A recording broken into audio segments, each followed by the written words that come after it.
CEAP, Centro Espírita Altivo Panfiro. Uma casa de amor. Bom dia aos nossos ouvintes, que Jesus abençoe a nossa manhã de estudos. Vamos ler o Evangelho e estudaremos hoje o Livro dos Espíritos. Carregar sua cruz. É o Evangelho segundo o Espiritismo, capítulo 24. Não coloqueis a candeia debaixo do alqueire. Item 17. Quem quiser salvar sua vida, a perderá. Sereis bem ditosos quando os homens vos odiarem, quando vos separarem, quando vos tratarem injuriosamente, quando rejeitarem o vosso nome como mal por causa do Filho do Homem. Alegrai-vos neste dia e exultai, porque uma grande recompensa vos está reservada no céu, porque era assim que os pais deles tratavam os profetas. Lucas. Chamando para junto de si o povo com seus discípulos, ele lhes disse: se alguém quer me seguir, que renuncie a si mesmo, que pegue a sua cruz e me siga, porque aquele que quiser salvar a si mesmo se perderá, e aquele que se perder por amor de mim e do Evangelho se salvará. Com efeito, de que servirá a um homem ganhar todo o mundo e perder a si mesmo? Marcos, está em Marcos, Lucas, Mateus, em João. Aqui estamos, Jesus, buscando nos encontrar através do teu Evangelho e da doutrina espírita. Envolva-nos nesta manhã em nossa casa de amor, para que juntos, sentindo a tua presença, a tua vibração de amor, de esperança, a tua vibração de paz, possamos compreender melhor a doutrina espírita. Permita que o nosso Allan Kardec nos inspire, o nosso irmão Leon Denis, o nosso querido Altivo, o diretor da nossa casa, as nossas queridas irmãs, a minha amada Lourdinha, todos juntos, Senhor, em torno do teu Evangelho, em torno da doutrina espírita, todos que aqui estamos encarnados e desencarnados. Então, em nome da direção espiritual do CEAP, do nosso Altivo, em nome desses espíritos que citamos, Leon Denis, Allan Kardec, em nome do nosso querido Eurípides Barçanufo, patrono desse estudo, em nome do amor, do nosso amor, em teu nome, Jesus, mas acima de tudo, em nome de Deus, é que damos por iniciados os estudos desta manhã. Que assim seja.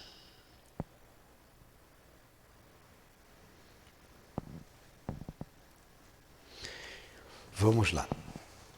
Continuando o Livro dos Espíritos, e nós paramos aqui na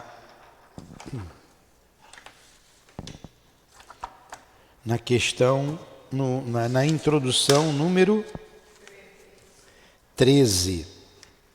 Introdução número 13. Continua nessa introdução resposta a contraditores da doutrina espírita.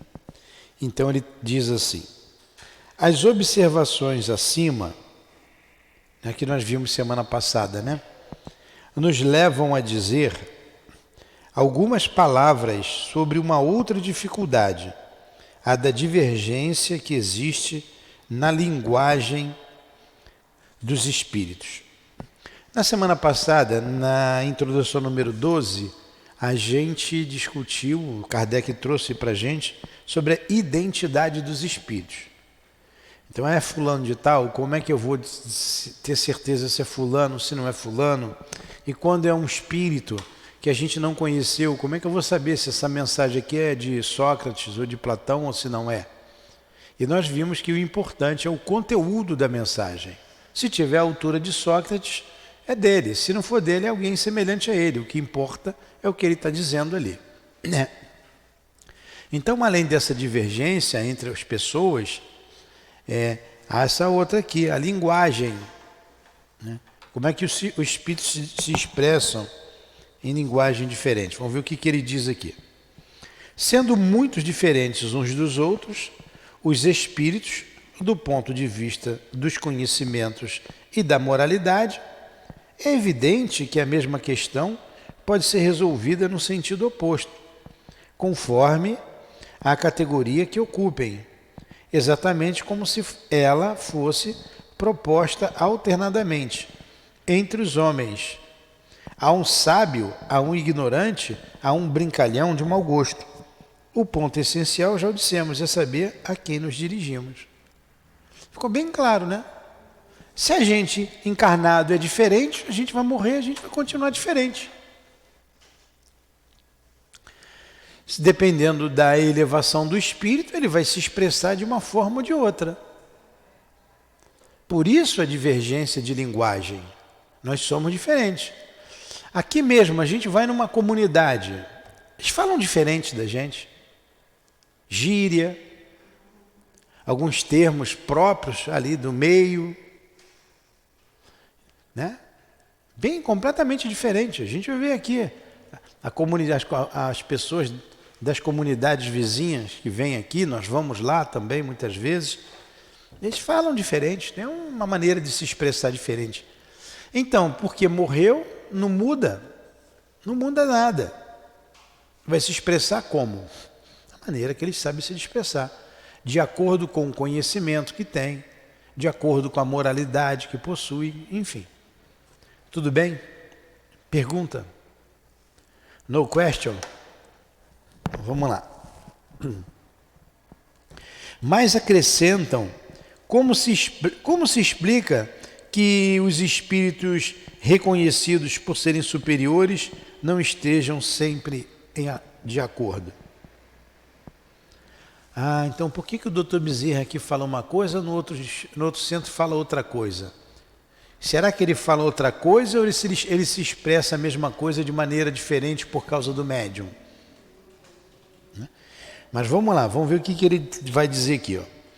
Dizemos primeiramente que, independentemente da causa que acabamos de assinalar, há outras que podem exercer uma certa influência sobre a natureza das respostas, abstração feita da qualidade dos espíritos. Quer dizer, independente dos espíritos, a resposta pode ser dada diferente. Vamos lá. Isto é um ponto capital, cujo estudo dará explicação.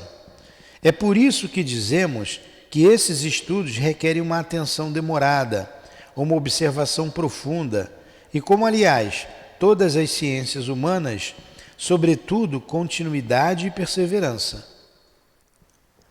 A gente viu lá atrás, o que caracteriza um estudo sério é a continuidade que se lhe dá. Tem que ter perseverança, tem que dar continuidade, para a gente compreender bem a doutrina dos espíritos, a doutrina da vida. A gente faz uma faculdade aí de 5 anos, 6 anos, sai de lá sem saber nada, né? Tem que praticar, ainda vai se especializar em determinados pontos. Como é que a gente vai querer saber a ciência da vida em um dia ou em um ano? Nem em 5 anos, né?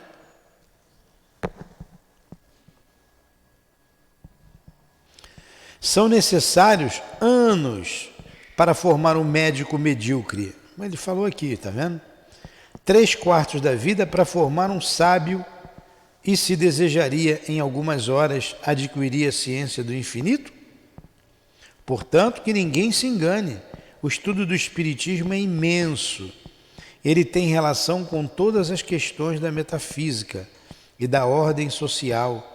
É todo um mundo que se abre diante de nós. É de admirar que se precise de tempo, de muito tempo para adquiri-lo. É de admirar que se precise de tempo, de muito tempo para adquiri-lo?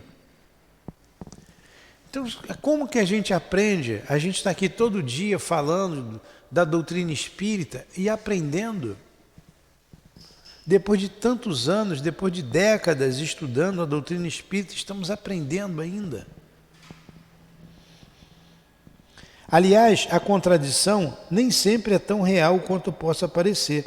Não vemos todos os dias homens que professam a mesma ciência variarem na definição que dão de uma coisa, seja porque utilizam termos diferentes, seja porque a encaram sobre um ponto de vista, embora a ideia fundamental sempre seja a mesma? Que se conte, se for possível, o número das definições de gramática que têm sido dadas. Acrescentemos ainda que a forma da resposta depende muitas vezes da forma da pergunta. Portanto, seria pueril encontrar uma contradição onde geralmente só há diferença de palavras. Os espíritos superiores não se preocupam absolutamente com a forma. Para eles, a essência do pensamento é tudo. Ficou bem claro? A gente vê uma mensagem do Dr. Bezerra, por exemplo, através da Dona Ivone. A gente analisa uma mensagem do Dr. Bezerra através do Divaldo. Ele vai dizer a mesma coisa. O médium é diferente. O médium é um intérprete sempre. Por isso que ele é um médium, ele é um medianeiro. É uma mensagem do Dr. Bezerra através do altivo. É diferente. Mas ele disse a mesma coisa com palavras diferentes. E às vezes as perguntas, a pessoa quer saber uma coisa fazendo perguntas diferentes. O público, né, é necessário que ele entenda que tipo de pessoa que está perguntando, que quer saber. Então você vai explicar uma coisa para um grupo de pessoas simples, você vai utilizar a linguagem daquelas pessoas mais simples. Como a gente faz aqui. Vamos lá. Alguma dúvida? Tomemos como exemplo a definição de alma. Por não possuir esta palavra acepção única, os espíritos podem assim, como nós, divergir na definição que deem dela. Um poderá dizer que ela é o princípio da vida. A alma é o princípio da vida. Um outro vai chamá-la de centelha anímica. Um terceiro dizer que ela é interna. Um quarto que ela é externa, e etc. E todos terão razão nos seus pontos de vista. Poder-se-ia até acreditar que alguns deles professem teorias materialistas, e todavia não ser assim. Acontece o mesmo relativamente a Deus, que será o princípio de todas as coisas, o Criador do universo, a soberana inteligência, o infinito, o grande espírito, etc, etc, etc. E Deus é tudo isso, não é? Cada um se expressa de uma maneira falando a mesma coisa. Kardec explica bem direitinho, né? Bem direitinho, bem explicadinho. Definitivamente será sempre Deus. Se temos finalmente a classificação dos espíritos, eles formam uma sequência ininterrupta desde o grau inferior até o grau superior. A classificação é, portanto, arbitrária. Um poderá fazê-la em 3 classes, o outro em 5, 10 ou 20, à vontade, sem que por isso esteja errado. Então, eles dividiram, e Kardec coloca isso ali no Livro dos Espíritos, na escala espíritas, em 3 ordens: espíritos imperfeitos, os bons espíritos e os espíritos puros. Dentro dessas ordens, ele colocou as classes. 5 classes nos espíritos imperfeitos, 4 classes nos bons espíritos, classe única, espírito puro. Se um espírito dissesse assim, não são 3 ordens, são 13, botasse 13 ordens, em vez de botar classe, colocaria a ordem. A ordem dos espíritos impuros, que é a última classe, a 10ª classe dos espíritos imperfeitos, são os impuros. Ordem dos espíritos impuros. Ordem dos espíritos pseudo-sábios. Ele estaria errado? Não. estaria definindo da mesma maneira, mudou a palavra. É isso que ele está dizendo. Poderia definir mais classes, mais ordens, estariam todos certos. Então eles fizeram essa classificação e disseram, está lá bem escrito, nada tem de absoluto. Certa vez estávamos estudando sobre o livro dos médiuns, eu já falei isso para vocês, lá no Centro Espírita Leon Denis, e o espírito Baltazar, através do altivo, ele acrescentou uma classe nos espíritos imperfeitos. Ele chamou dos espíritos vingadores. Os vingadores. Então ele especificou mais uma classe ali. Ele está errado? Não.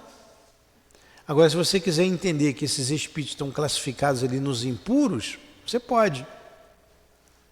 Mas eu mesmo nunca tinha visto aquilo. Os vingadores, ele definiu lá o que eram os espíritos vingadores. Vocês estão entendendo? Então fala a mesma coisa de maneira diferente. Dependendo do nosso alcance, tem que se explicar mais, detalhar mais. Cada cientista tem o seu sistema. Os sistemas mudam, mas a ciência não muda. Quer se aprenda a botânica pelo sistema de Linné, acho que é Linné que fala, Linné, ou Jussot, ou de Tonnerfort, ao meu francês. Não se saberá menos botânica por isso. Deixemos, pois, de dar às coisas puramente convencionais mais importância do que merecem, para nos ater apenas ao que é verdadeiramente sério. Com frequência, a reflexão fará descobrir, no que parece ser o maior disparate, uma similitude que havia escapado a um primeiro exame. Ficou bem claro? Eu não conheço esse pessoal aqui que definiu a botânica, mas pelo que eles estão colocando aqui, definiram de maneira diferente a mesma coisa, e todos estão certos. Entenderam então? Então não há divergência de opinião quando o espírito se expressa de maneira diferente. Porque somos diferentes. Só isso. Não há dificuldade porque tem em identificar a identidade. A gente vai pelo conteúdo da mensagem. Se for um espírito conhecido, a gente vai ter detalhes que a gente vai identificá-lo. Entenderam? Ficou bem claro? A identidade foi do capítulo 12. Capítulo 14. Passaríamos superficialmente sobre a objeção de alguns céticos a propósito de erros de ortografia cometidos por alguns espíritos, se ela não possibilitasse uma observação essencial.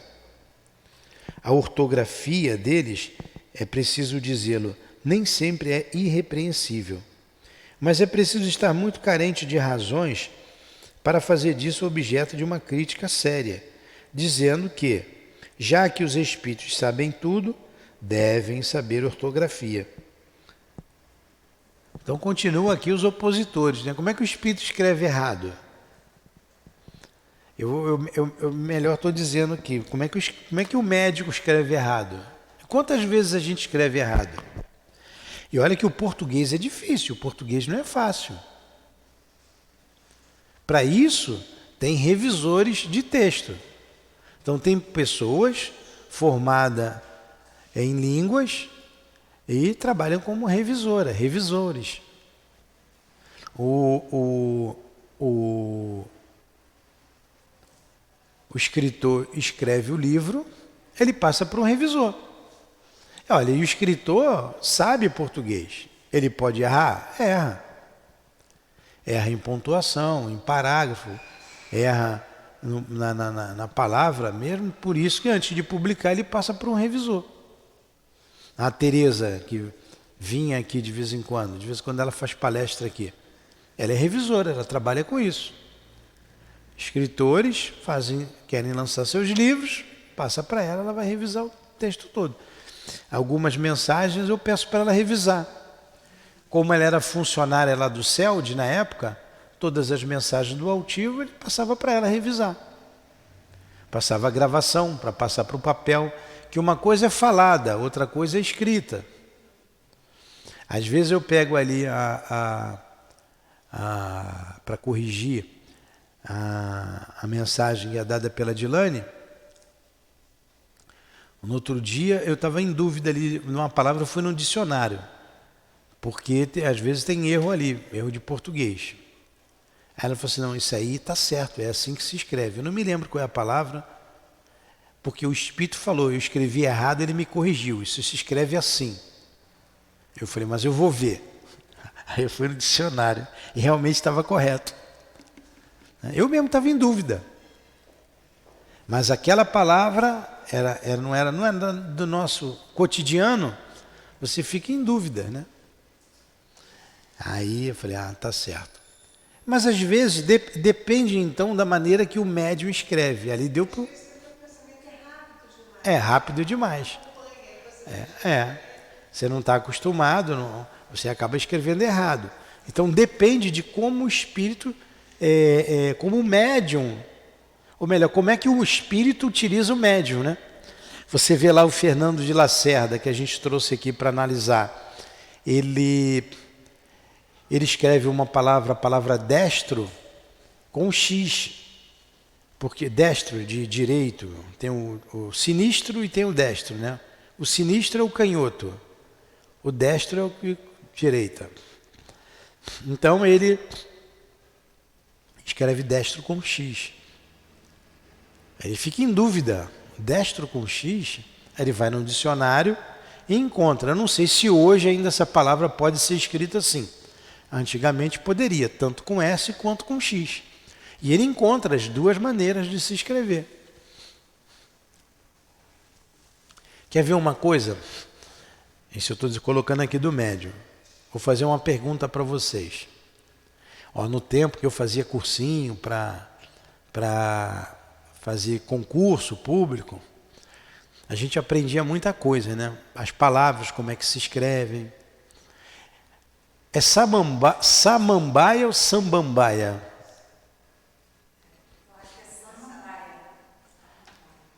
Paulinha, samambaia ou sambambaia? Já que estão em dúvida. O vascaíno. Então tá bom, não é vascaíno. Se fosse vascaíno, você ia acertar a pergunta. Como não é, como é flamenguista, eu vou fazer a pergunta. Vai passar vergonha. É camaleão ou cambaleão? Tá vendo? Se fosse vascaíno, ia dizer assim, tanto faz, as duas formas estão corretas. Tanto quanto samambaia e sambambaia estão corretos. Mas não é do nosso cotidiano. Não é. Você tem uma sambambaia em casa, você fala sambambaia. Ou samambaia. Você vai ver no dicionário, as duas formas estão corretas. Aí você vai escrever. O espírito escreve, dita lá para você a mensagem. Você vai e escreve. Depois você fica em dúvida. É samambaia ou sambambaia que ele diz aqui? Você vai no dicionário, você vai encontrar as duas formas. Mas tem palavras que você não sabe mesmo. Não está no cotidiano. A gente não fala isso toda hora. Né? Não fala. Então você fica em dúvida. É bueiro ou boeiro? Essa não tanto faz, não. Flamenguista vai procurar, tá? Vamos lá. Entenderam isso, então? Aí está aqui. Aí ele diz aqui, né? O conteúdo é tudo, a forma não é nada. Livres da matéria, a linguagem que utilizam entre si é rápida como o pensamento, como você disse, Malu. Porque é pensamento a pensamento, então vem muito rápido na cabeça do médium. Visto que o próprio pensamento é que se comunica sem intermediário. Logo, eles não devem se achar à vontade quando são obrigados, para se comunicar conosco, a se servir das formas longas e embaraçosas da linguagem humana e, sobretudo, da insuficiência e da imperfeição desta linguagem para exprimir todas as ideias. É o que eles próprios dizem. Também é curioso ver os meios de que se utilizam muitas vezes para atenuar esse inconveniente. Uma vez estava o Espírito ali, uma mensagem, aí a Dilane estava falando que o Espírito, ele pensava muito rápido e ele não era daqui. Ele não era daqui. E ela não entendia às vezes o que ele falava. Ele falava meio enrolado, meio rebuscado. Ela não entendia as palavras direito. Ela estava tentando pegar. Nessa, tá atenta no Espírito, vai escrevendo, tá atento. Escreve errado. Eu lembro lá do Altivo dizendo, quando o Dr. Herman ia incorporar, uma vez eu que perguntei a ele, eu estava sentado, eu sentava sempre na primeira fileira lá no CELD, prestava bem atenção nas palestras, na maneira que o Altivo dava a mensagem, porque ela tinha a mensagem mediúnica, no final da palestra, sempre tinha, no final da palestra de sábado à noite e de quarta-feira à noite, eu ficava prestando atenção nele. Aí fiz algumas perguntas a ele, numa aula lá. Porque uma delas foi essa, por que o Dr. Herman, que era um espírito alemão, às vezes falava do jeito que eu estou falando aqui, o português claro, e às vezes falava um alemão carregado, um alemão bem carregado, que a gente tinha que prestar atenção, que as palavras saíam com muito R. Aí ele falou assim, às vezes o espírito vem na minha frente, mete a mão na minha cabeça e eu vou falando, ele vai mexendo no meu cérebro e eu vou falando. Às vezes ele pega a minha garganta. Quando ele pega só a minha garganta, eu estou livre, eu mexo, eu me coço. Já falei isso para vocês, né? Que é psicofonia.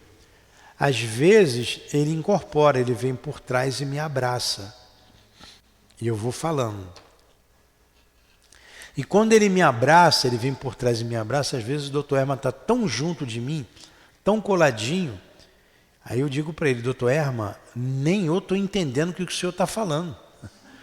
Nem eu estou entendendo, o senhor se afasta um pouquinho. O Altivo tinha essas coisas com ele, nem eu estou entendendo. Aí saía aquele alemão meio embolado. Então, é a maneira, é um instrumento que o espírito tem para se servir e, de acordo com o instrumento, ele vai se comunicar de uma forma ou de outra. Vai vir mais legível para a gente, né? Ou não, dependendo da forma que ele se utiliza. Entenderam isso? Então vamos lá, vamos continuar.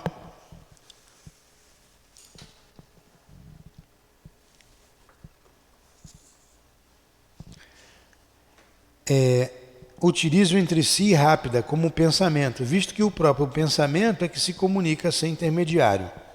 Logo, eles não devem se achar à vontade, quando são obrigados, para se comunicar conosco, a se servir de formas longas e embaraçosas da linguagem humana e, sobretudo, da insuficiência e da imperfeição desta linguagem para exprimir todas as ideias.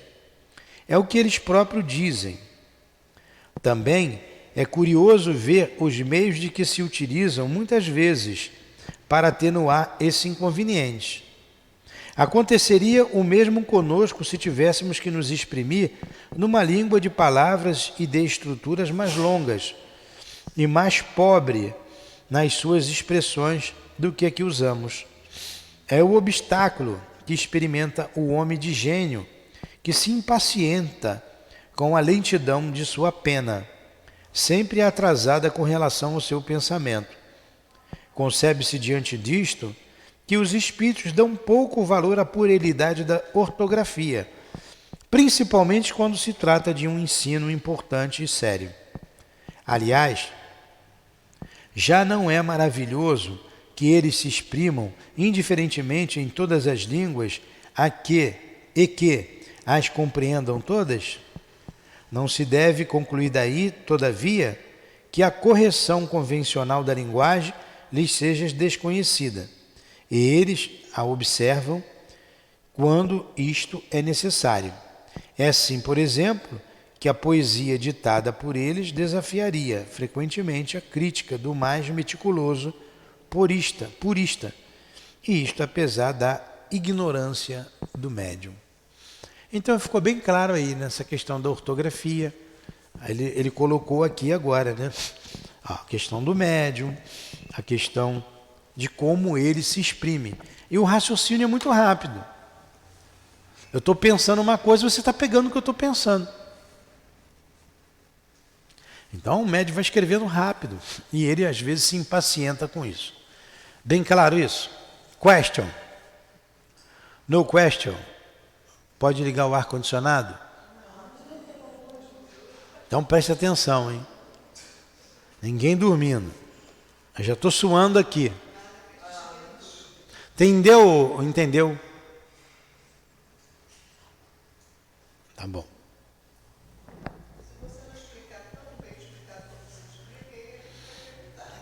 Então vamos lá. Número 15, introdução número 15.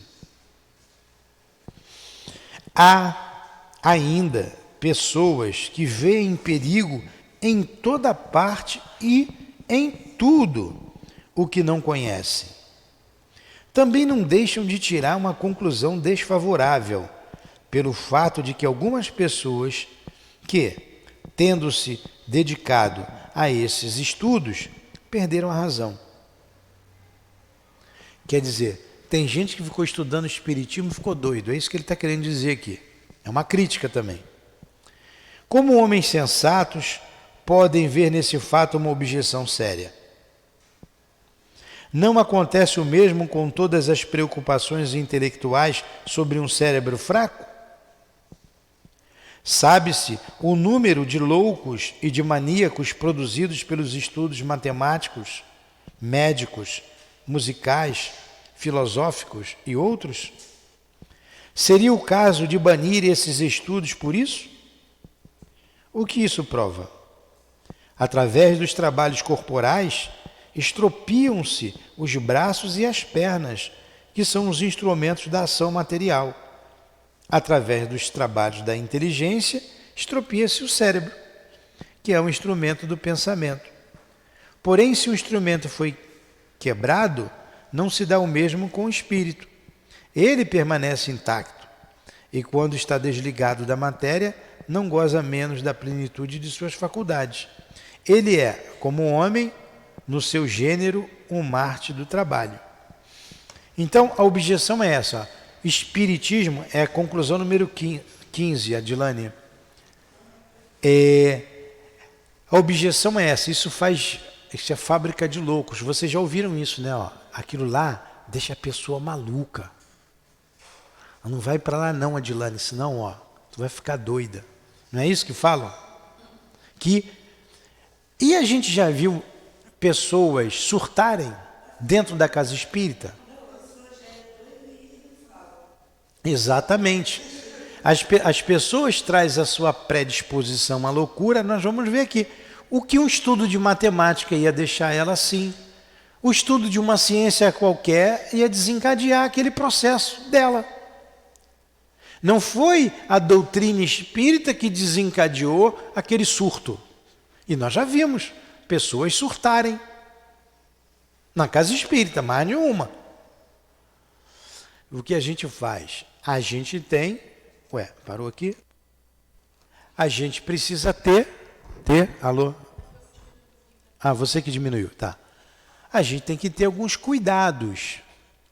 Não dá para colocar essa pessoa aqui, porque isso vai acelerar esse processo dela, pode trazer problemas. Então a gente vai analisando cada um e colocando no trabalho adequado a ela, de maneira que o trabalho não venha trazer problemas. Mas não é a doutrina espírita que leva à loucura. A pessoa que tem uma predisposição à loucura. aqui ou em casa ou fazendo alguma coisa, esse processo iria desencadear nela. Tudo bem? Compreenderam?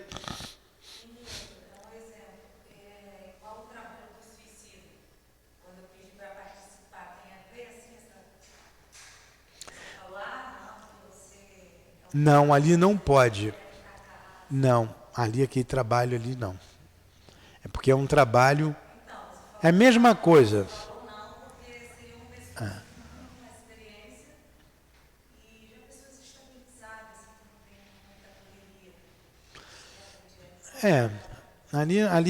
Aquilo ali é uma outra coisa. Aquilo ali é uma outra coisa. Vamos lá, vamos continuar aqui. Todas as grandes preocupações do espírito podem ocasionar loucura. As ciências, as artes e até a religião fornecem seu contingente. A loucura tem como causa primeira uma predisposição orgânica do cérebro, olha aí, que o torna mais ou menos acessível a certas impressões.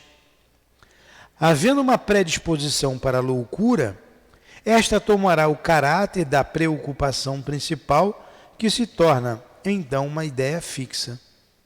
Essa ideia fixa poderá ser a dos espíritos, naquele que com eles se ocupou, como poderá ser a de Deus, dos anjos, do diabo, da fortuna, do poder, de uma arte, de uma ciência, da maternidade, de um sistema político ou social. Não tem uma mãe que dá a luz e fica louca? Desencadeia ali a loucura. É provável que o louco religioso se tivesse tornado um louco espírita, caso o espiritismo tivesse sido sua preocupação dominante, como o louco espírita poderia tê-lo sido sob uma outra forma, conforme as circunstâncias. Pô, Kardec é muito claro, é muito objetivo, muito enxuto. O Conceição, vê se você lembra qual foi o livro que conta a história de um padre que ele enlouqueceu. E era um bom padre, todo mundo gostava dele. Ele sofreu uma obsessão muito séria e começou a cavar no fundo da igreja. E ele não parava de cavar. É no caso da Dona Ivone, né? No final. É isso mesmo.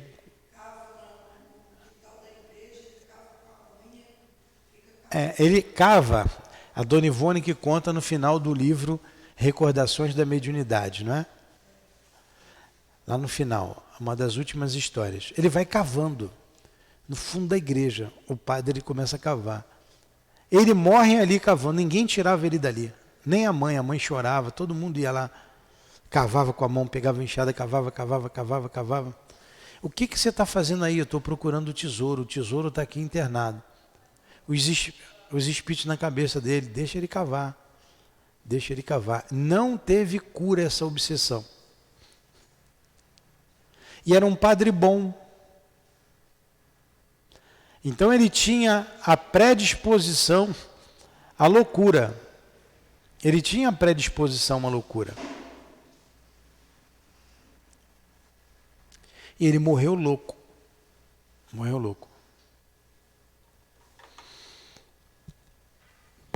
A Lidilane lembrou bem.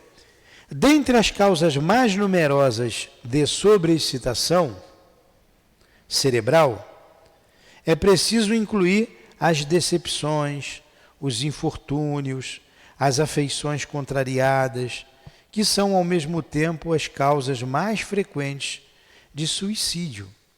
O suicídio não é uma loucura? É uma loucura. Como é que a pessoa vai fazer um troço desse? Vai contra a lei de conservação, contra o instinto de conservação, vai contra tudo. Não leva em consideração o amor que os parentes têm por ele. Então ele tem uma desilusão, uma ideia fixa e acaba se suicidando.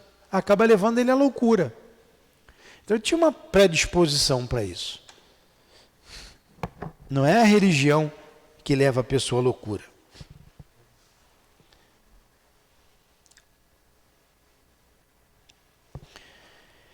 Ora, o verdadeiro espírita vê as coisas deste mundo de um ponto de vista bem elevado. Elas se parecem tão pequenas, tão mesquinhas diante do futuro, que o aguarda.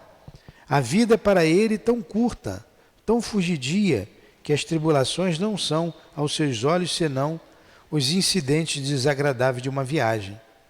O que no outro produziria uma violenta emoção, pouco o afeta. Sabe, aliás, que as amarguras da vida são provas que servem para o seu adiantamento. E se as suporta sem reclamar, porque será recompensado conforme a coragem com que as tiver suportado. Vocês desculpem aí meu erro de pontuação, às vezes eu já tenho que ir fazer um exame oftalmológico. Às vezes eu não enxergo o pontinho. Aí depois que eu volto, tinha um pontinho ali. Mas vocês estão entendendo, estou dando sentido o que eu estou lendo, né? Suas convicções lhes dão, portanto, uma resignação que o preserva do desespero e, por conseguinte, de uma causa contínua de loucura e de suicídio. Ele sabe, além disso, através do espetáculo que lhe proporciona as comunicações com os espíritos, a sorte daqueles que, voluntariamente, abreviam seus dias, e o quadro é bem próprio a fazê-lo refletir. Também é considerável o número daqueles que se divertem à beira deste declive funesto. Aí está um dos resultados do Espiritismo. Que os incrédulos riam dele o quanto queiram. Desejo-lhes as consolações que ele proporciona a todos aqueles que se deram o trabalho de sondar-lhe as misteriosas profundezas. Como é que é seu nome, você que chegou agora? Eunice. Eunice, nós estamos estudando aqui o Livro dos Espíritos. Nós estamos na introdução do Livro dos Espíritos. E ele fez 17 ou 18 introduções, não é? 19? Deixa eu ver a última introdução aqui. São 17 introduções. E essa introdução, a de número 15 que nós estamos estudando aqui, é uma objeção que fazem ao Espiritismo, dizendo que o Espiritismo provoca loucura, que aqui é lugar de doido, que a gente fica doido com isso aqui. E Allan Kardec está refutando essas ideias. Ele está dizendo que a loucura é uma predisposição que a pessoa traz.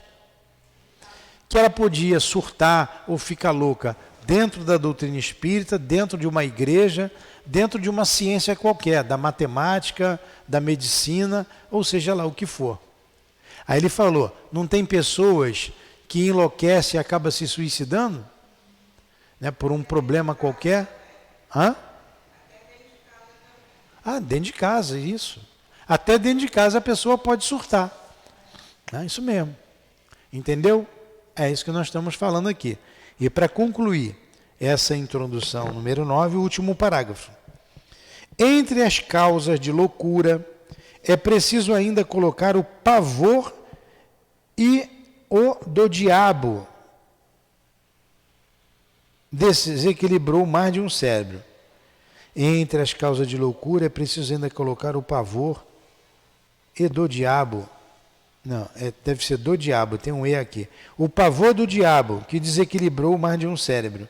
Quantas pessoas se desequilibram com medo do diabo? Tem religioso aí que tem um medo que se perde do diabo. Fala mais do diabo do que de Deus. Né? Você vai em alguns lugares aí, o cara só fala no diabo, no diabo, no diabo, no demônio, no demônio, no demônio. A pessoa fica surtada, daqui a pouco ela surta. Sabe-se o número de vítimas que foram feitas abalando-se mentalmente, fracas com esse quadro, que se esforçam para tornar mais apavorante através de horrendos detalhes. O diabo, dizem, só assusta as criancinhas. É um freio para torná-las bem comportadas. Sim, como o bicho-papão e o lobisomem. E quando não tem mais medo deles, ficam piores do que antes.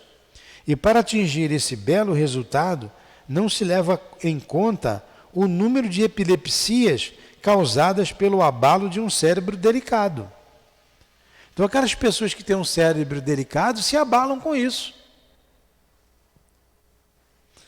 A religião seria bem frágil se, por falta de temor, seu poder pudesse estar comprometido. Felizmente, não é assim. Ela tem outros meios de agir sobre as almas. O Espiritismo fornece-lhes meios mais eficazes e mais sérios, se ela souber utilizar em seu proveito. Ele mostra a realidade das coisas e neutraliza, desse modo, os efeitos funestos de um temor exagerado. Não é mesmo? Então a gente explica aqui de maneira bem clara, ó. Se você fizer isso, o resultado é esse.